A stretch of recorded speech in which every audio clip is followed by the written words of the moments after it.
Hello everyone, welcome to CS Pathshala by Vishvendra Chaudhary. स्वागत है आप सभी का एक और नई वीडियो में। जैसा कि आपको पता है, हम आपकी computer organisation and architecture subject पढ़ रहे हैं, जिसकी थर्ड यूनिट अभी रनिंग में है। एक दो टॉपिक रहते हैं, बेसिकली एंड नहीं होने वाली आपकी यूनिट 3, जिसका बेसिकली नाम है कंट्रोल यूनिट।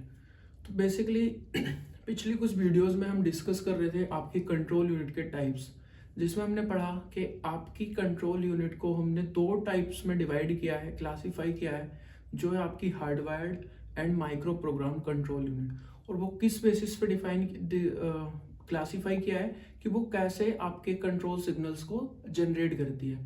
देन हमने देखा था कि जो आपकी माइक्रो प्रोग्राम कंट्रोल यूनिट है, उसको अगेन हमने टू टाइप्स में डिवाइड किया है ऑन द बेसिस ऑफ कि आप कैसे एक कंट्रोल सिग्नल को स्टोर करा रहे हो आपकी मेमोरी के अंदर। तो वैसे तो हम आपकी hardwired and micro program control unit दोनों पढ़ चुके हैं, हमने उसकी वर्किंग देखी थी, क्या होती है वो भी देखी थी। बट आपके एग्जाम में जो क्वेश्चन आता है basically hardwired and micro program control unit का, वो मोस्टली डिफ्रेंसिएशन पूछा जाता है आपसे दोनों के बीच में, ठीक। और ये इस यूनिट का सबसे इंपॉर्टेंट टॉपिक है, hardwired and micro program control unit. इसके अंदर आपको दोनों की वर्किंग पता होनी चाहिए, डिफरेंस पता होना चाहिए, एंड जो आपका micro program control unit further divided है आपकी टू टाइप्स में, उन दोनों के बीच में आपको डिफरेंस पता होना चाहिए। तो लास्ट वीडियो में हमने वही डिस्कस किया था। इस वीडियो में हम डिस्कस करेंगे बेसिकली आपके micro program and hardwired control unit के बीच में डिफरेंस। तो आपको पता है, दोनों आप ऑलरेडी पढ़ चुके हो। अगर आपने वीडियो नहीं देखी है तो एक बार मेरे पीछे वाली वीडियोस जाके देख लेना, लास्ट 3 वीडियोस इन्हीं टॉपिक पे है। तो बेसिकली जो हमने पढ़ा है बस उसी को एक बार मेरे को पॉइंट्स पर लिखना है, डिफरेंशिएशन में लिखना है, ताकि अगर आपके एग्जाम में आए तो आप इजीली लिख पाओ। तो देखते हैं आपका क्या डिफरेंस होता है hardwired and micro program control unit के बीच में। तो सबसे पहला पॉइंट जिस बेसिस पर हमने उसको क्लासिफाई किया है वही है कि control signals are generated using fixed hardware circuit. तो यहाँ पे जो आपके कंट्रोल सिग्नल्स जनरेट होते हैं वो एक हार्डवेयर कंपोनेंट, हार्डवेयर सर्किट की हेल्प से होते हैं, ठीक। यहाँ पे जो आपके कंट्रोल सिग्नल जनरेट होते हैं वो हम जनरेट करते हैं बाय यूजिंग माइक्रो इंस्ट्रक्शंस, और उन माइक्रो इंस्ट्रक्शंस को हम स्टोर करते हैं आपकी कंट्रोल मेमोरी के अंदर। बेसिकली एक मेमोरी के अंदर स्टोर करते हैं, जिसको हम कंट्रोल मेमोरी या कंट्रोल स्टोर बोलते हैं, ठीक। उसके बाद जो आपका हार्डवायर्ड कंट्रोल यूनिट है वो फास्ट होती है एंड आपकी ये स्लो होती है। क्यों?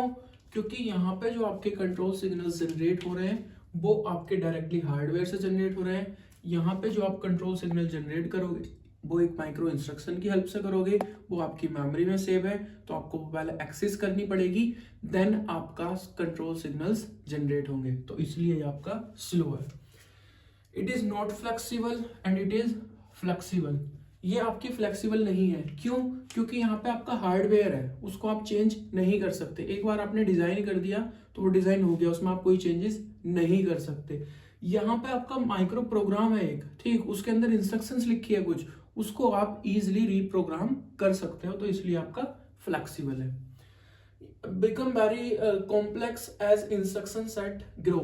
जैसे जैसे आपकी इंस्ट्रक्शन सेट बढ़ेगा, यानी कि आपकी लार्ज नंबर ऑफ इंस्ट्रक्शंस होगी, तो आपका इसमें वेरी डिफिकल्ट होगा, ये कॉम्प्लेक्स हो जाएगा इसका हार्डवेयर, ठीक। लेकिन ये आपका सिंपल होता है अगर आपका कॉम्प्लेक्स इंस्ट्रक्शंस भी है तब भी। क्यों?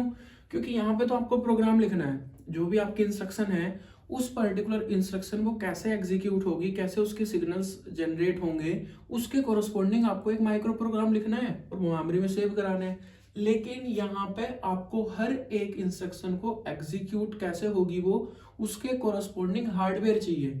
तो जैसे जैसे इंस्ट्रक्शन सेट बढ़ेगा आपके हार्डवेयर की कॉम्प्लेक्सिटी बढ़ेगी, ठीक। तो इसीलिए यही मेन पॉइंट है कि हम इसका यूज वहां पे करते हैं जहां पे आपका इंस्ट्रक्शन सेट कम होता है प्लस आपकी सिंपल इंस्ट्रक्शंस होती है। और ऐसा कहाँ पे होता है? आपका रिस्क प्रोसेसर्स के अंदर। तो मैंने लिखा भी होगा mostly used in risk processors, ठीक।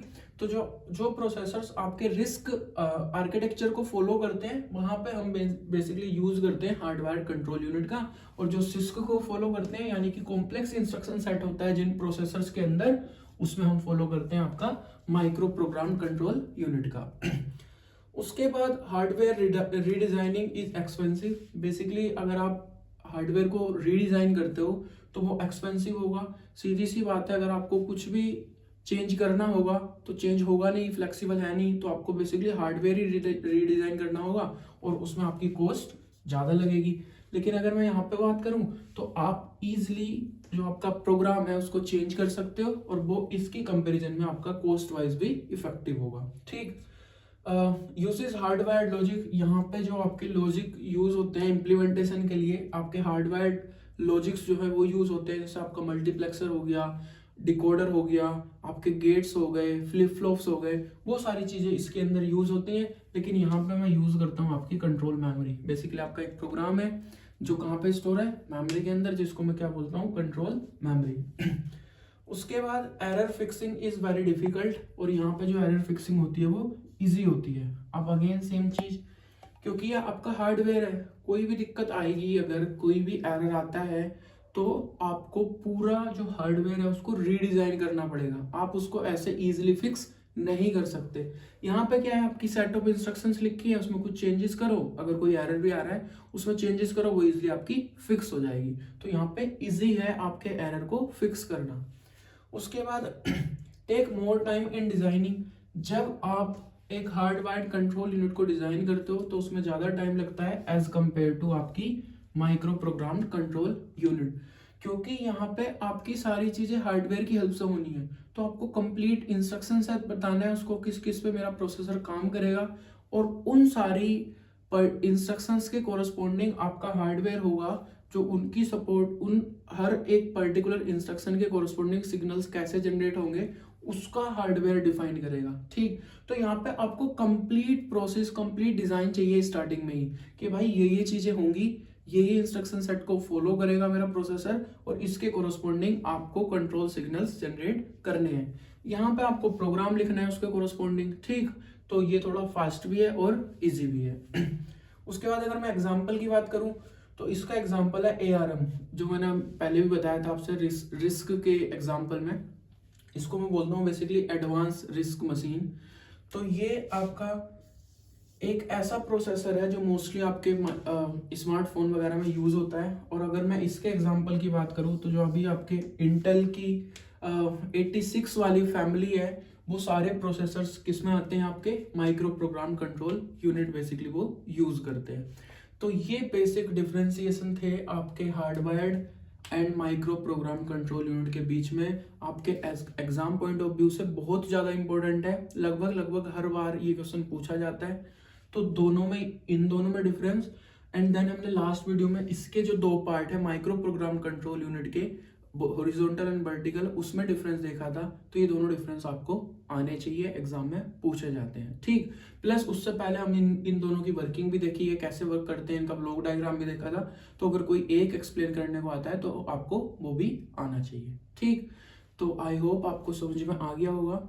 फिर भी अगर कोई डाउट आता है तो आप कमेंट सेक्शन में पूछ सकते हो। प्लस अगर मेरी वीडियो आपको अच्छी लगी हो, इससे आपकी थोड़ी भी हेल्प हुई हो, तो प्लीज़ लाइक कर देना, मेरे चैनल को सब्सक्राइब कर लेना।